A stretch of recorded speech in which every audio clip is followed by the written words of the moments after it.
یہ ویڈیو بڑا اہم ہے آج کا جو میں آپ کے لیے کرنے جا رہا ہوں، اور اس کو ذرا دیکھیں گے تو کچھ سوالات کے جواب آپ کو خود دینے پڑیں گے۔ مثلاً کیا آپ کو پتہ ہے کہ یمن، عراق، شام، لیبیا، مصر اور پورے مشرق وسطیٰ میں مسلمان عالمی طاقتوں کے کھیل کی کیا قیمت چکا رہے ہیں؟ کیا جغرافیائی طور پہ اہم ہونا رحمت کی بجائے زحمت تو نہیں بن سکتا کہیں؟ امریکہ اور چائنا کے لیے افریقہ کیوں اہم ہو گیا ہے ایک دم سے؟ چائنا ایران کے ساتھ مل کر مشرق وسطیٰ میں کیا کرنے جا رہا ہے؟ جبوتی جو ایک چھوٹا سا افریقی ملک ہے، وہاں 6 طاقتور ممالک کے فوجی اڈے کیوں ہیں؟ کیا دنیا نئے ورلڈ آرڈر میں داخل ہو چکی ہے؟ آپ نے اگر ابھی تک اس چینل کو سبسکرائب نہیں کیا تو کر لیں اور بیل آئیکن کو پریس کریں تاکہ تازہ ترین اپڈیٹس اور ویڈیوز آپ تک پہنچتی رہیں۔ جبوتی ایک چھوٹا سا ملک ہے جو افریقہ کے کونے پہ موجود ہے، اور اس کونے کو ہارن آف افریقہ بھی کہا جاتا ہے۔ اس جگہ پہ دنیا کی تمام طاقتیں آنے کو خواہش مند ہیں۔ اس کے پاس نہ تیل ہے، نہ سونا، نہ پیسہ، لیکن جبوتی کے پاس ایک پرائم لوکیشن ہے۔ 23,200 اسکوائر کلومیٹر پہ واقع اس ملک کی آبادی 10 لاکھ کے قریب ہے، اور فرانس کی سابقہ کالونی کے مغرب میں ایتھوپیا، نارتھ میں ایریٹریا، ساؤتھ ایسٹ میں صومالیہ، جبکہ اس کے ساحل ریڈ سی میں کھلتے ہیں۔ اب جبکہ سب سے اہم جبوتی اور یمن کے درمیان 19 کلومیٹر کا راستہ ہے جو نہ ہونے کے برابر ہے۔ باب المندب اسٹریٹ، اس کی اہمیت کا اندازہ تو آپ اس بات سے لگا سکتے ہیں کہ اس اسٹریٹ سے روانہ 4.8 ملین بیرلز تیل اور پیٹرولیم مصنوعات روزانہ گزرتی ہیں۔ جبوتی ایسے سمندری راستے پر موجود ہے جہاں سویس کنال کی وجہ سے ریڈ سی میڈیٹرینین سی سے ملتا ہے، اور یورپ اور ایشیا کے درمیان شاندار شارٹ کٹ ہے۔ Swiss canal man made waterway ہے جو ہزاروں کلومیٹرز کا فاصلہ طے کرنے سے بچاتا ہے، ورنہ جہازوں کو میڈیٹرینین سی سے انڈین اوشن میں آنے کے لیے افریقہ کے اوپر سے گھوم کر اٹلانٹک اوشن سے آنا پڑے گا۔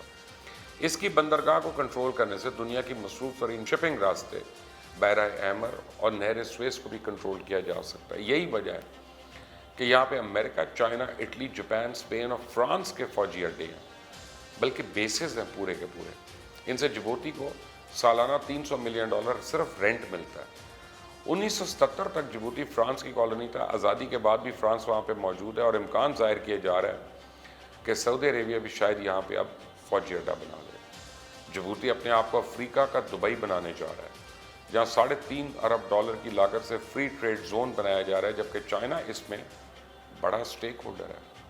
جبوتی نے چائنا کے export and import bank of China سے متعدد پروجیکٹس کے لیے کئی بلین ڈالر قرضے لیے ہوئے ہیں۔ چائنا ایک قدم آگے بڑھ کے جبوتی میں اسٹریٹجک اور اکنامک انٹرسٹ قائم کر چکا ہے۔ اس لیے یہ بھی امید ظاہر کی جا رہی ہے کہ جبوتی کے مستقبل کے فیصلوں میں فرانس اور امریکہ سے زیادہ چائنا کی سنی جائے گی۔ 2018 میں بھارت نے بھی یہاں پہ بیس بنانے کا منصوبہ بنایا، لیکن چائنیز اثر رسوخ کی وجہ سے شاید وہ پایہ تکمیل تک نہیں پہنچ پائے گا۔ جبوتی میں ملٹری بیس کا مطلب ہے کہ آپ چند منٹوں میں اہم کانفلکٹ زونز میں پہنچ سکتے ہیں، لیکن اگر آپ کے پاس ان کے سامنے ہی واقع اہم ملک یمن پہ نظر ڈالیں جو جبوتی سے 19 کلومیٹر دور واقع ہے، دنیا کے لیے ایک عبرت کا نشان بنا ہوا ہے۔ یہاں گزشتہ 5 سال میں 1 لاکھ سے زائد لوگ زندگی کی بازی ہار چکے ہیں، 24 ملین کی آبادی میں 80% خوراک کی قلت کا شکار ہیں، اور اس حوالے سے میں اپنے پلیٹ فارم سے مدد کی بھی اپیل کرتا رہا ہوں، بار بار کر رہا ہوں۔ یمن کی صورتحال ایران اور سعودی عرب کی کشمکش سے جڑی ہوئی ہے۔ دنیا میں ایسی جگہیں بہت کم ہیں جہاں جانا آسان ہے لیکن آنا مشکل ہے، لیکن افغانستان اور یمن کی جغرافیکل اہمیت ان کے اپنے لیے عذاب بن چکی ہے، اور سپر پاورز کے مفادات اور چپکلش نے انہیں میدان جنگ میں تبدیل کر کے عدم استحکام کا شکار کر دیا، اور اس کی قیمت وہاں کی عوام ادا کر رہی ہے۔ 2020 میں مرنے والے کئی ہزار لوگوں میں سے 70% سعودی عربیہ کی فضائی کارروائی سے جاں بحق ہوئے۔ صرف یمن ہی نہیں، آپ پورے مشرق وسطیٰ کو اٹھا کر دیکھ لیں، ہر طرف مفادات کی جنگ ہے، اور اس کی قیمت مسلمان چکا رہے ہیں۔ اگر ہم لیبیا کی بات کریں تو وہاں پہ Turkey government of national accord کے وزیر اعظم فیاض السراج کو سپورٹ کر رہا ہے، اور وارلارڈ فیلڈ مارشل خلیفہ حفتار اس کے خلاف فوجی مدد فراہم کر رہا ہے، جبکہ مصر، سعودی عربیہ خلیفہ حفتار کو اسلحہ اور دیگر مدد فراہم کر رہے ہیں۔ شام کی بات کریں تو وہاں پہ 8 سال سے سیرین پریزیڈنٹ بشار الاسد کے حامی اور ان کے مخالف باغیوں کے درمیان جنگ ہو رہی ہے، جو اپنے آپ کو اسلامک اسٹیٹ کہتے ہیں، اور اس کی وجہ سے 62 لاکھ لوگ شام کے اندر اپنے گھروں سے محروم ہو چکے ہیں۔ जबकि 56 लाख मुल्क छोड़ चुके हैं। यहाँ भी सऊदी अरेबिया और अमेरिका बशार अल असद के मुखालफिन को सपोर्ट कर रहा है, जबकि ईरान और रूस खत्ते में अपने मफादात के तहफ़्फ़ुज़ के लिए बशार अल असद को सपोर्ट कर रहे हैं। इराक़ की बात करें तो वहाँ पर सद्दाम हुसैन को 2003 में हटाने के बाद कई साल से जंग जारी है। सऊदी अरेबिया चाहता है कि वहाँ पर उसके हिमायत याफ्ता लोगों का कंट्रोल हो, ईरान अपने हिमायत याफ्ता अहले तशी ग्रुप का कंट्रोल चाहता है। यही वजह है कि एक दहाई से ज़्यादा गुजरने के बावजूद ये फैसला नहीं हो सका कि मुल्क को कैसे और कौन चलाएगा, और आपस में मफादात की जंग जारी है। इस सूरत हाल में उम्मत मुस्लिमा को किसी बैरूनी दुश्मन की तो ज़रूरत नहीं है, एक दूसरे की जड़ें ये खुद काट रहे हैं। अब आपको समझ आ गई होगी क्यों जिबूती जो है दुनिया की सुपर पावर्स के लिए अहम है।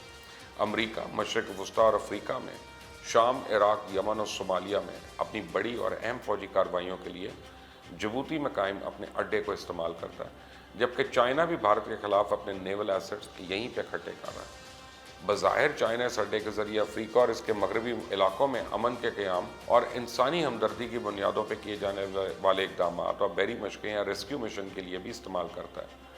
इस फ़ौजी अड्डे को चाइना इस खत्ते में अपने मफादात के हवाले से भी देखता है, यानी चाइना इस खत्ते में सबसे बड़ा तजारती पार्टनर है। इसके अलावा इस्तेमाल इंफ्रास्ट्रक्चर के मुख्तलिफ मनसूबों के लिए मैन पावर और फंड्स भी मुहैया किए। इसी में अफ्रीकी ममालिक को एक दूसरे से जोड़ने के लिए रेलवे का निज़ाम भी शामिल है, और इसमें एक जिबूती को इथियोपिया से मिलाता है, जबकि अंगोलिया, नाइजीरिया, तंजानिया और ज़ैम्बिया को एक दूसरे से मिलाने के लिए भी रेलवे ट्रैक बिक चुके हैं। इनके बदले में अफ्रीकी ममालिक चाइना को ईंधन और मादनियात फराहम करेंगे। अमरीका जिबूती में फ़ौजी अड्डे के बदले सालाना जिबूती हुकूमत को तकरीबन $60 मिलियन रेंट फराहम करता है।